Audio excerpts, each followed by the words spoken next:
Bueno,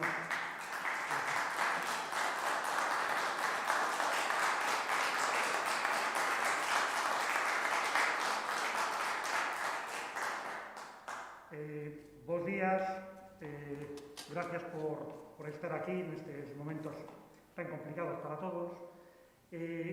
Imos a presentar un pouco o concerto, tal como aparece aquí, que de moita axuda. Espero que todo o mundo entenda ben o galego, incluso os que creo que están na web, ¿no? Que creo que se pode ver en streaming. E imos a facer, somos el Unisani, aparece aí, isto nos vai a forrar moito de falar. Imos a facer un simple cambio no programa. Imos a cambiar esa segunda peza, que se po fare, e imos a deixar para o final, e agora imos a facer a continuación Lágrime mía, unha cantata a máis coñecida quizá de Bárbara Strozzi. O programa está dedicado a ela, ainda que, como poden ver, aparecen outras pezas. A verdade é que a estructura é moi simple, hai un instrumental, neste primeiro bloque esta foi a instrumental, agora ven a peza vocal, que é un pouco a estrela en parte, non, do concerto, a música desta fantástica compositora do século XVII, da que logo falaremos, e o que imos a facer das pezas instrumentais, además tamén moi virtuosas e sempre vinculadas á cidade de Venecia. Bárbara Strozzi era veneciana e publicou e sempre viviu en Venecia.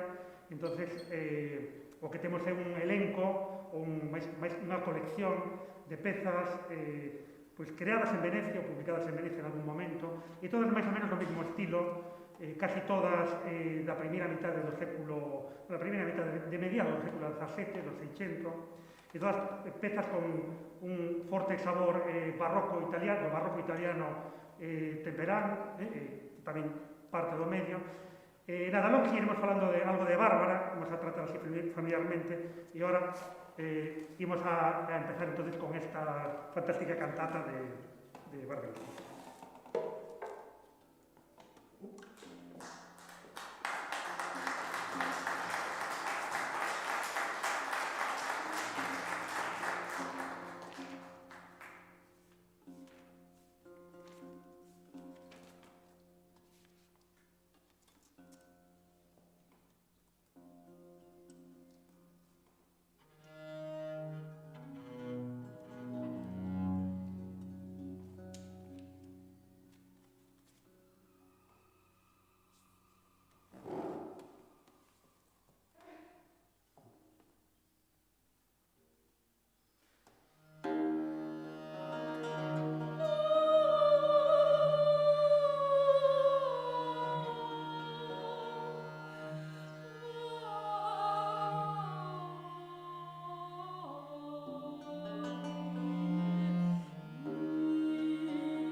Imos a continuar ahora no seguinte bloque con unha sonata solo de violín, solo acompañada con fecho continuo, tamén moi no estilo da cantata que escoitamos, unha serie de movimentos moi contrastados, como se fueran recitativos de ópera, pero pasados ao instrumento, recitativos de arias, que son origen da sonata posterior, solo que aquí está en un solo movimento, como se foran movimentos unidos, moito máis breves, que despois se farían algo máis grandes, se separarían e se reduciría o número deles. Non?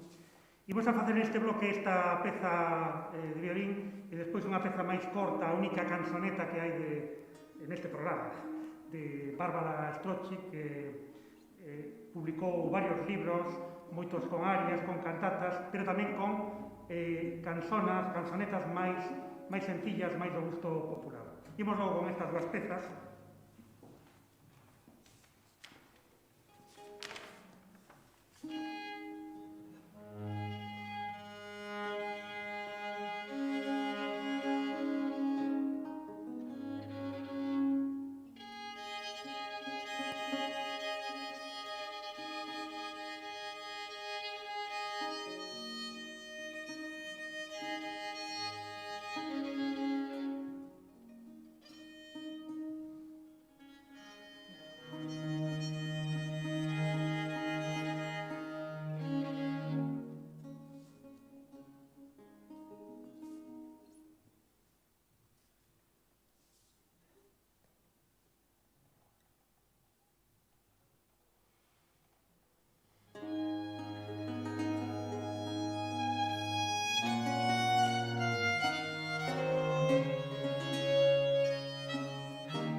imos seguir. Bárbara Strozzi era a musa de Unisoni, daí ven o nome do grupo. Unisoni era unha academia de intelectuais, artistas, das varias que había en Venecia, onde se estrenaban obras, precisamente moitas das obras de Bárbara Strozzi foron estrenadas para este pequeno círculo de artistas, intelectuais, filósofos, poetas. A verdade é que era un espazo moi rico de intercambio, onde, de alguna maneira, suspendíanse as normas, vamos a decir, as normas convencionais, as convencións exteriores. Non? Bárbara era unha muller bastante liberada para a época, era filla adoptiva de Giulio Strozzi, un coñecido poeta, a súa familia todos eran pintores, poetas, escritores, algún editor incluso. Precisamente quixemos facerlle un homenaxe con motivo o ano pasado do cuarto centenario do seu nacimiento, en 1619. Esta muller, que foi unha muller única no seu momento, publicou varios libros de cantatas e arias, aínda que nunca deu o paso á composición de ópera. Venecia era o centro de ópera en aquel momento, da ópera temprana. Ali estaban Monteverdi, Caccini, que foi o seu mestre, e probablemente fora dese círculo das academias as cousas non eran tan sinxelas para unha muller. Isto queda claro porque, digamos, esa cara, ese rostro público que podría ter compoñendo óperas, xa que o estilo das cantatas é totalmente operístico, como vimos a ver nesta cantata seguinte, onde se van dispoñendo áreas e recitativos de xeito continuo. Antes de escoitar esta cantata al Heráclito amoroso, imos a escoitar unha pasacaglia, imos a escoitar bastantes ostinatos nestas pezas, bastante tetracordo descendente, quere decir, vamos a escoitar estos moitas veces, que era unha secuencia claramente asociada ao lamento. Un lamento que ademais sempre había un lamento nas óperas de Caccini, un momento en que a protagonista, normalmente que era femenina, se lamentaba por un amor perdido, etc. ¿no? Entón, este tipo de ostinatos van a ter neste século XVII moitísimo éxito, van a facer moitas pezas con estos baixos, facendo unha voz ou varios por encima, improvisando, etc. Imos entonces a facer unha pasacaglia de Kasperger, que fará Uxía. Kasperger, a pesar deste nome alemán, era un veneciano de adopción. Se chamaba ali Il Tedesco de la Tiorba. Era un tiorbista reputado, tamén publicou moitísimos libros. Entón imos a facer unha peza no estilo moi da época de Bárbara Strozzi, e despois unha cantata donde imos tamén apreciar esta retórica barroca, por exemplo, no final, se se fixa no momento, cando estemos acabando esa cantata, a nosa Bárbara, Esperanza, vai a decir soterrimi, vai a falar de un enterramento, e entón imos a ir todos ao grave, ao moi grave, lá incluso fora da súa tesitura normal. Esa era unha das posibles pinturas que a música facía, a máis evidente, quizá, non? Porque logo hai moitísimas, que a música facía cos textos. A retórica era importantísima nesta época. Bueno, imos entonces con ese Kasperger.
Imos seguir con unha estrutura parecida, instrumental vocal.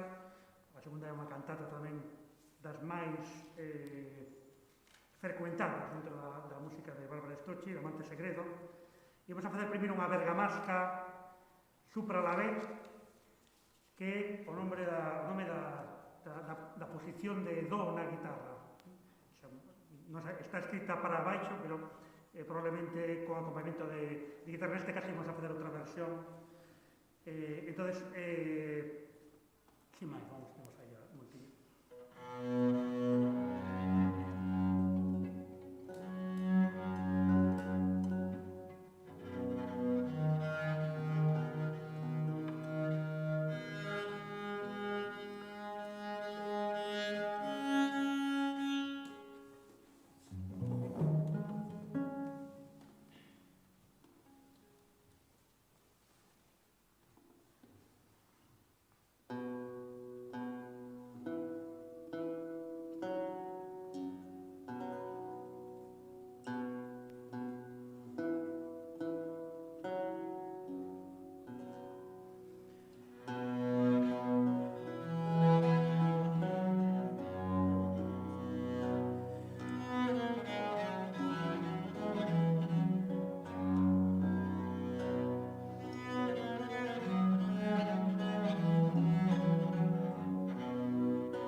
ao último bloque, onde imos a escoitar unha canzona instrumental, curiosamente, o nome de canzona era unha peza instrumental nesta época moi parecida á sonata que escoitamos antes, en sentido de diferentes seccións moi contrastantes, rápido, lento,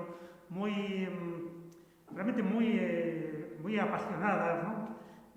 Había pasión tamén antes do romanticismo, como que sabemos. Sí que é certo, teño que recordar que ao final está cambiada a peza, a última peza, a aria basada nun ostinato de Chesio Fare, tamén unha das máis coñecidas, estamos facendo casi un grandes éxitos de Bárbara Strozzi. Quería agradecer de novo a súa presencia aquí con este día que saben que tamén esta humidade nos está dando algo de problema coas cordas de tripa, porque estamos tocando con tripa. Nada máis, animarles a seguir vindo a concertos a pesar desta situación tan complicada que nos toca vivir a todos por igual, aquí non hai nin novos, nin bellos, nin ricos, nin pobres, reiterando outra vez o agradecemento por estar aquí neste concerto. Gracias.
imos a facer a canzoneta de novo. Amor Dormiglione. Sin duda, a peza máis alegre do programa. Un programa con luces e sombras, pero este é todo. Bueno, habrá que atopala.